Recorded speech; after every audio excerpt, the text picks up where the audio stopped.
তোদের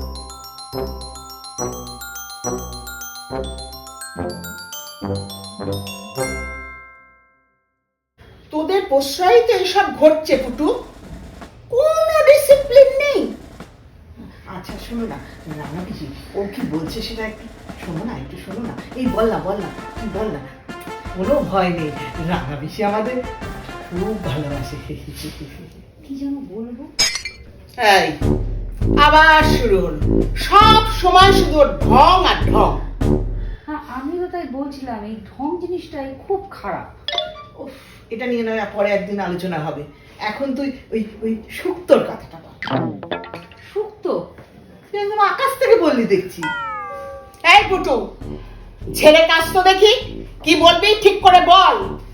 আরে বল না, আমাদের যে কানাই মাছ দেয়, যে কানাই, সে কি বলছিল, বল না বল না বল না। হ্যাঁ, কানাই বলছিল ও মাগুর মাছ খায় না। এই পুটু, কি আবল তাবল বলছে, কানাই মাগুর মাছ খায় না? ই আর কি হচ্ছে? না না, সত্যি আর কি, জিনিসটা খুবই খারাপ জিনিস। এই পুটু, এগুলো সব তোর বুদ্ধি তাই না? কি বিপদ আসলে হয়েছে কি, এই বাড়িটা দেখছি একেবারে গোড়ায় গন্ডগোল, একটু ভালো করে চেপে ধরতে হবে। কাকে? এই চুপ, একদম চুপ, সামান্য একটা শুক্তো রাখতে বলেছি। আমার না পেটটা যেমনটা করছে, একটু বাথরুমে যাচ্ছি। কোনো ডিসিপ্লিন নেই।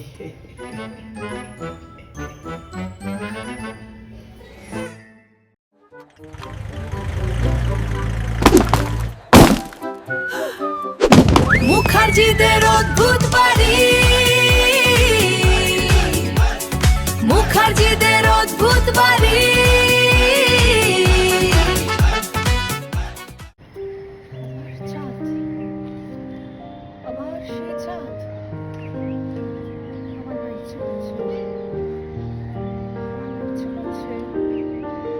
আমার না ইচ্ছে করছে এবার ছাদটাকেই উড়িয়ে দিই। প্লিজ প্লিজ বৌদি, তুমি এখন এরকম করো না, আমার কথাটা একটু শোনো আর দাদাকে একটু বুঝিয়ে বলো। আচ্ছা, তোর ব্যাপারটা কি বলতো ছোটু, তুই হঠাৎ করে অফিস যাওয়ার জন্য খেপে উঠলি কেন? দিব্যি তো ঘুমিয়ে আর ওই কামান বন্দুক এসব বলে দিন কাটাচ্ছিলি, হঠাৎ করে অফিস যাবি বলে খেপে উঠলি কেন? বাড়ির ব্যবসা, আমারও তো একটা দায়িত্ব আছে নাকি? বাবা, হঠাৎ তোর দায়িত্ব বলছে কে উঠলো? এতদিন তো বলে বলে তোকে অফিসে পাঠানো যায়নি। দেখেছো তো বৌদি, দুনিয়াটা কত আজব। যখন অফিস যেতে চাইতাম না তখন কত নিন্দা, কান পাতা যেত না, আর আজ যখন যেতে চাইছে তখন কত সন্দেহ, চোখে দেখা যায়। ছোটু, তোর আসল মতলবটা কি বলতো, আমায় খুলে বল। হঠাৎ তোর চৈতন্য হলো কি করে? বৌদি, সেদিন রাত তখন 3:33, চারিদিকে অন্ধকার, হঠাৎ একটা বাদুড় উড়ে গেল, পেছনে পেঁচার ডাক, দূর থেকে একটা অ্যাম্বুলেন্সের আওয়াজ। হঠাৎ ঘুমটা ভেঙে গিয়ে না বুকের ভিতরটা কেমন হু হু করে উঠল। মনে হলো এ আমি কি করছি, কত অন্যায় করছি, আমাকে তো কর্মের সমুদ্রে ঝাঁপ দিতে হয়। হ্যাঁ বৌদি প্লিজ, তুমি একটু দাদাকে বলো না, আমি কাজে জান দিয়ে না জান তেরে নাম করে দেবো।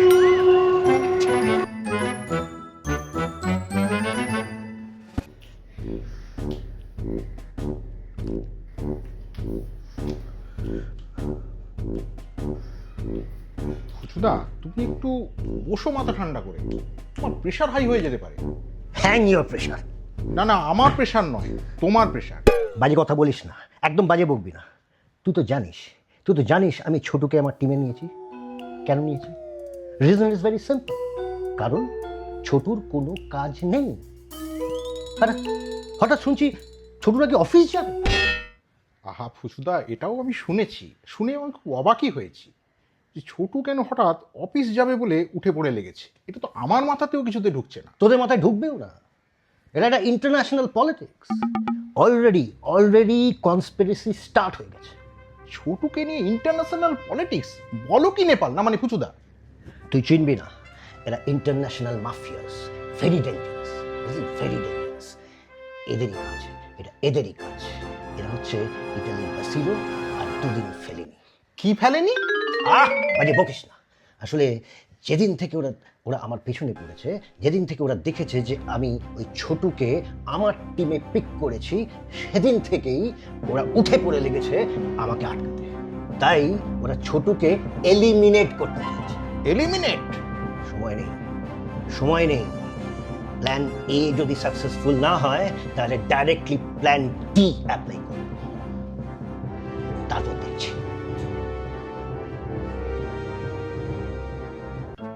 এরা দুজন বাড়িতে আসার পর থেকে মাঝে মাঝে আমারই তো মনে হচ্ছে নিজেই নিজেকে এলিমিনেট করে দিই।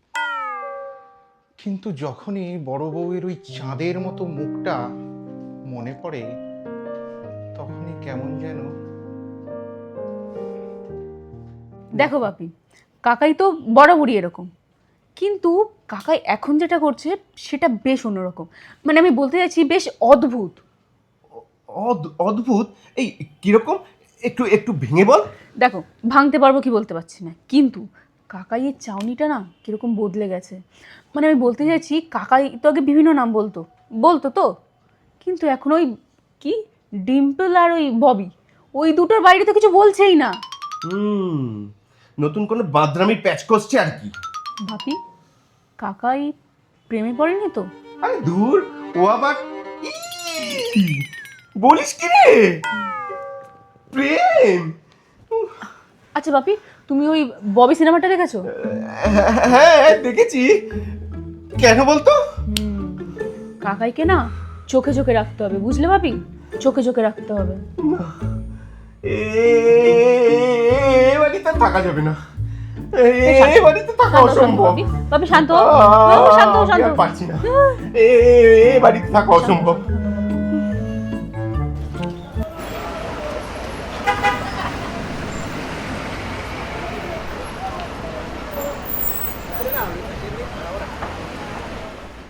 আমি কিছুতেই বুঝতে পারছি না এই নিয়ে তো হইচইয়ের কি আছে। ছোট অফিস যেতে চাইছে, এ তো ভালো কথা। তার মানে ওর মধ্যে একটা রেসপন্সিবিলিটি তৈরি হবে। হ্যাঁ, গোষ্ঠী পিন্ডি হবে, রেসপন্সিবিলিটি তৈরি হবে। ও দায়িত্ব নিয়ে এই 3 পুরুষের ব্যবসা ডুবিয়ে দেবে। তুমি প্রথম থেকে এরকম নেগেটিভ ভাবছো কেন? আমি তো সেটাই বুঝতে পারছি না। তুমি বুঝতে পারলে তো হয়েই যেত। আচ্ছা আমাকে একটা কথা বলো তো, এই কিছুদিন আগে তুমি বলতে ছোটুর কাজকর্মে মন দেওয়া উচিত, বাড়ির ব্যবসায় যোগ দেওয়া উচিত। এখন এরকম সাডেনলি 180 ডিগ্রি ঘুরে গেলে কেন? যাতে আমাদের বাড়ির ব্যবসাটা 180 ডিগ্রি না ঘুরে যায়, সেই কারণে এরকম বলছি। দায়িত্ব নিয়ে ডুবিয়ে দেবে। বড়দা কি বলছে ব্যাপারে? দেখো, আমাকে এরকম উৎকট প্রশ্ন এখন করো না। আমার মাথায় এখন অন্য চিন্তা। কি হলো হঠাৎ করে সেটাকে খুঁজে বের করতে হবে।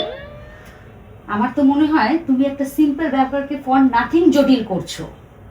ছোট নিশ্চয়ই একটা সেন্স অফ রেসপন্সিবিলিটি গ্রো করছে। তুমি আর বাজে কথা বকো না। এমনিতে তোমার সেন্স নিয়ে আমার যথেষ্ট সন্দেহ আছে। বেশি কথা বলবে না, বুঝলে? বেশি কথা বললে এই রাঙা পিসিকে ডেকে আনবো বলে দিলাম।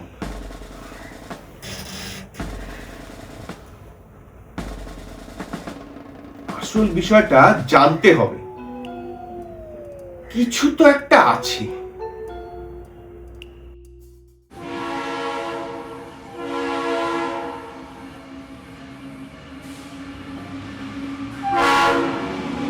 গন্ধ পাচ্ছে, কড়া বিপদের গন্ধ পাচ্ছে। আমার সিকিউরিটি সিস্টেমটাকে আরেকটু প্রপার করতে হবে। এবার ফিনল্যান্ডে আমি চরম বিপদের মুহূর্তে বেলি ড্যান্সারের ছদ্মবেশে এসকেপ করেছিলাম। হল্যান্ডে আমি আমি আমি আমি ম্যারিলিন মনরোর যে স্টাইল কপি করে আমি ওই ফেলিনির দলকে চোখে ধুলো দিয়েছিলাম। We have to do same thing here also.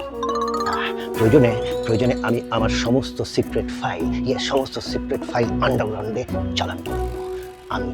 আমি আপগ্রাউন্ডে আর সিক্রেট ফাইল আন্ডারগ্রাউন্ডে সমস্ত শত্রুপক্ষকে না টুইস্ট দিয়ে একটা জাস্ট নাজেহাল করে দেবো। তোমরা তো এখন অব্দি ঘুঘুই দেখোনি, ফাঁদ দেখবে কি করে?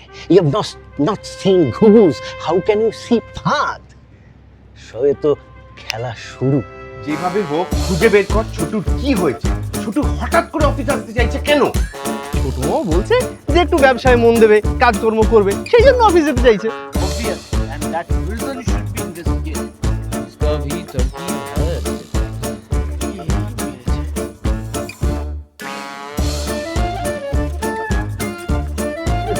বাবা তবে চিনিস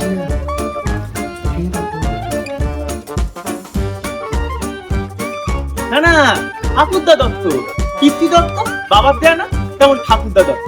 আমার নামটা ঠাকুরদা দিয়েছিলেন কি না?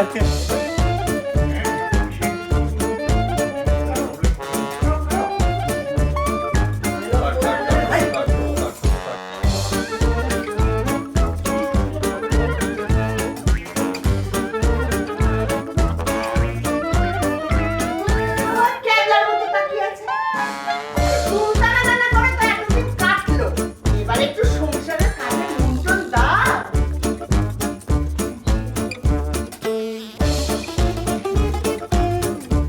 আবার বাজে কথা, যাও যা বললাম তাই করো, যাও।